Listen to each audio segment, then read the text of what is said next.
আগের ভিডিওতে তোমরা দেখেছো যে আমরা বোলপুরের সাইট সিনগুলো করেছি, শুধু সোনাঝুরি হাটটা করিনি। কারণ আমরা ভেবেছিলাম যে বিকেলের দিকে যখন রোদ পড়ে আসবে তখন সোনাঝুরি হাটে ঘুরে কেনাকাটাটা সারবো, কিন্তু আমাদের হয়তো সেই ডিসিশানটা নেওয়া ঠিক হয়নি। কারণ আমরা প্রায় 5টা নাগাদ সোনাঝুরি হাটে পৌঁছেছিলাম। তারপর সেখানে পৌঁছে ঘুরে ঘুরে কেনাকাটা সারতে সারতে দেখতে দেখতেই প্রায় অনেকটা সময় লেগে গেছিলো, সন্ধে হয়ে গেছিলো। আমরা শুক্রবারে গেছিলাম, শুক্রবারে এত পরিমাণে দোকান বসেছিল যে সেইটা আমাদের ঘুরতে ঘুরতেই 1-1.5 ঘন্টা সময় লেগে গেছিলো। কেনাকাটা তো তার পরের ব্যাপার।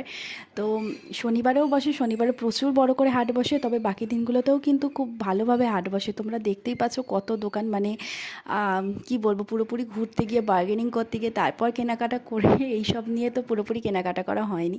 সেই জন্য সন্ধেবেলা বেরিয়েছিলাম, আমার নাচের কিছু জিনিস কেনা বাকি ছিল। ও তোমরা অবশ্যই বোলপুরে আসলে কিন্তু মোমো ট্রাই করবে, মোমো কিন্তু এখানে অসাধারণ। তারপর রাতে একটু বিরিয়ানি আর চিকেন চাপ দিয়ে ডিনারটা কমপ্লিট করলাম। তো নেক্সট ভিডিও পরের